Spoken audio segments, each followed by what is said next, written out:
নমস্কাৰ, অন্য এটা ভিডিঅ'লৈ আপোনালোকক সকলোকে স্বাগতম জনাইছোঁ। আজি আমি আলোচনা কৰিব গৈ আছোঁ, অৰ্থাৎ আহিবলগীয়া যিটো এডিআৰই চতুৰ্থ বৰ্গৰ এক্সাম আছে, সেই এক্সামৰ বাবে কেইটামান কুৱেশ্যন আনচাৰ। আপোনালোকে ভিডিঅ'টো সম্পূৰ্ণ চাব, স্কিপ নকৰিব। স্কিপ কৰিলে আপোনালোকে ভিডিঅ'টোৰ পৰা একো লাভৱান নহ'ব। যদি ভিডিঅ'টো স্কিপ নকৰাকৈ চাই, তেনেহ'লে লাভৱান হ'ব বুলি মই আশা কৰোঁ। আৰু চেনেলটোত যদি প্ৰথমবাৰৰ বাবে ভিজিট কৰিছে, তেনেহ'লে চেনেলটো ছাবস্ক্ৰাইব কৰি ল'ব। আৰু ভিডিঅ'টো কেনেকুৱা লাগিছে এটি কমেণ্ট কৰি জনাই দিব। বলক আজি আমি মেইন ভিডিঅ'লৈ আগবাঢ়ি যাওঁ। আজিৰ ভিডিঅ'ৰ আমি প্ৰথমটো প্ৰশ্নলৈ আহিছোঁ। প্ৰথমটো প্ৰশ্নত সুধিছে, অসমৰ অৰ্থনীতিৰ মূল আধাৰ কি? ইয়াত চাৰিটা অপশ্যন দিয়া আছে যে অসমৰ অৰ্থনীতিৰ মূল আধাৰ কি? ইয়াত চাৰিটা অপশ্যনৰ ভিতৰত শুদ্ধ অপশ্যনটো হ'ব কৃষি। কৃষি হ'ল অসমৰ অৰ্থনীতিৰ আধাৰ, মূল আধাৰ।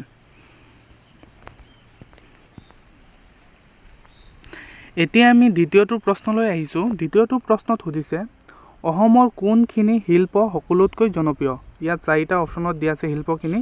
ইয়াৰ ভিতৰত সকলোতকৈ জনপ্ৰিয় শিল্পটো হ'ল চাহ শিল্প, অৰ্থাৎ অপশ্যন বি হ'ব শুদ্ধ আনচাৰ। এতিয়া আমি আহিছোঁ তৃতীয় প্ৰশ্নলৈ। তৃতীয় প্ৰশ্নত সুধিছে, অসমত সৰ্বাধিক উৎপাদিত খেতি কোনটো? ইয়াত চাৰিটা অপশ্যন দিয়া আছে, ধান খেতি, কহু খেতি, ঘিউ অৰ্থাৎ মটৰ, চাৰ। ইয়াৰ শুদ্ধ অপশ্যনটো হ'ব ধান খেতি, অসমত সৰ্বাধিক উৎপাদিত খেতি।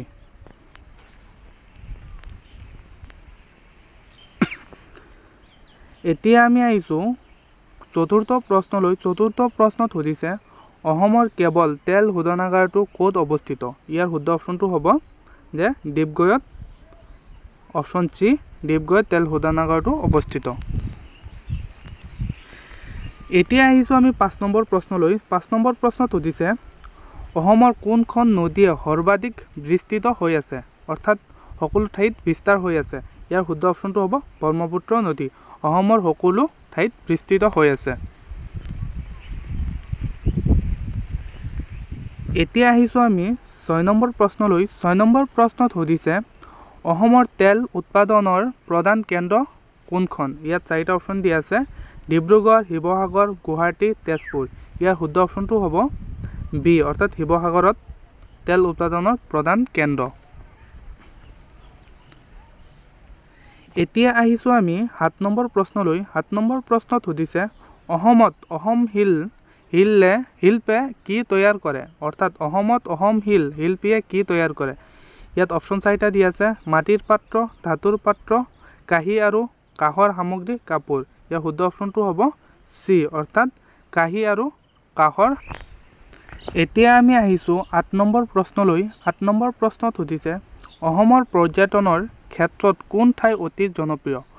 অসমত পৰ্যটনৰ ক্ষেত্ৰত কোন ঠাই অতি জনপ্ৰিয় বুলি সুধিছে। ইয়াৰ শুদ্ধ অপশ্যনটো হ'ব মাজুলী। মাজুলী হৈছে অসমৰ পৰ্যটনৰ ক্ষেত্ৰত অতি জনপ্ৰিয় ঠাই।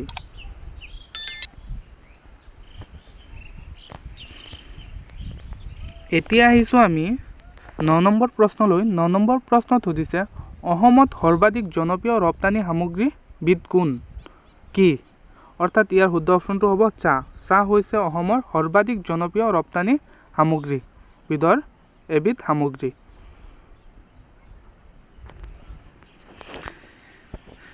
এতিয়া আহিছোঁ আমি 10 নম্বৰ প্ৰশ্নলৈ। 10 নম্বৰ প্ৰশ্নত সুধিছে, অসমৰ বনজ সম্পদৰ ভিতৰত কি সৰ্বাধিক উৎপন্ন হয়?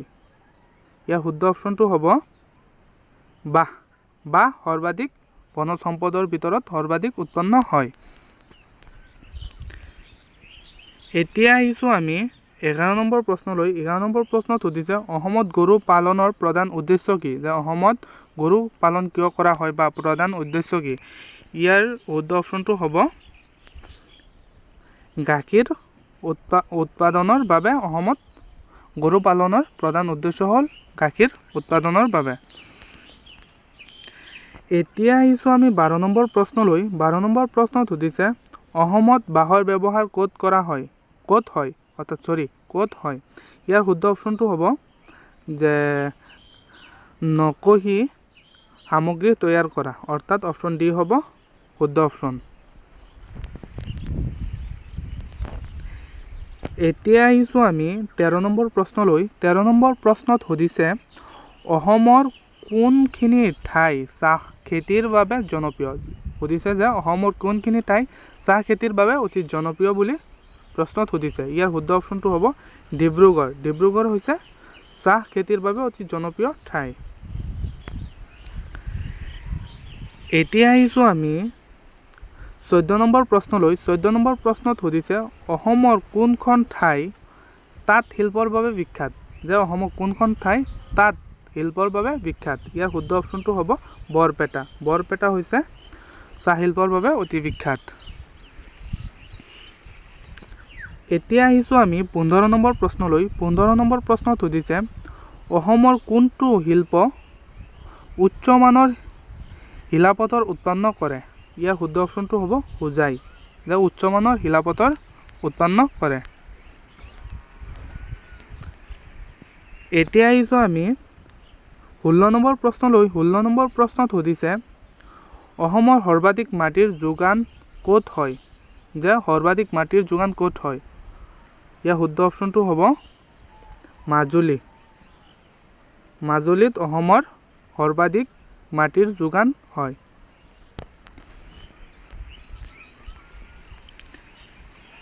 এতিয়া আহিছোঁ আমি 17 নম্বৰ প্ৰশ্নলৈ। 17 নম্বৰ প্ৰশ্নত সুধিছে অসমত চাহৰ উৎপাদন কোনখন বছৰত আৰম্ভ হৈছিল। অৰ্থাৎ কোনটো বছৰত আৰম্ভ হৈছিল। ইয়াৰ শুদ্ধ অপশ্যনটো হ'ব 1837 চনত অসমত চাহৰ উৎপাদন আৰম্ভ হৈছিল। এতিয়া আমি আহিছোঁ 18 নম্বৰ প্ৰশ্নত। 18 নম্বৰ প্ৰশ্নত সুধিছে অসমত কোনখিনি অঞ্চলত গছৰ তেল উৎপাদন কৰা হয়। ইয়াৰ শুদ্ধ অপশ্যনটো হ'ব শোণিতপুৰ। শোণিতপুৰত অসমত গছৰ তেল উৎপাদন কৰা হয়। এতিয়া আমি আহিছোঁ 19 নম্বৰ প্ৰশ্নলৈ। 19 নম্বৰ প্ৰশ্নত সুধিছে অসমৰ কোনখিনি অঞ্চলত উন্নতমানৰ আৱহাৱা পৰ্যটনৰ বৃদ্ধি হয়। ইয়াৰ শুদ্ধ অপশ্যনটো হ'ব কাজিৰঙা। কাজিৰঙা হৈছে উন্নতমানৰ আৱহাৱাৰ পৰ্যটনৰ বৃদ্ধি হয়। এতিয়া আমি আহিছোঁ 20 নম্বৰ প্ৰশ্নলৈ। 20 নম্বৰ প্ৰশ্নত দিয়া আছে অসমৰ প্ৰধান কৃষিজাত বস্তু কি। ইয়াৰ শুদ্ধ অপশ্যনটো হ'ব কৃষিজাত প্ৰধান বস্তুটো হৈছে আপোনাৰ চাহ আৰু এইখিনিয়ে আছিল আজি এইটো ভিডিঅ'ত জানিবলগীয়া কুৱেশ্যন আনচাৰ অৰ্থাৎ আলোচনা কৰিবলগীয়া কুৱেশ্যন আনচাৰ। আৰু যদি অধিক জানিবৰ আগ্ৰহ আছে তেনেহ'লে মোক কমেণ্টত জনাই দিব। মই দিবলৈ অৰ্থাৎ ভিডিঅ' দিবলৈ চেষ্টা কৰিম। Thank U.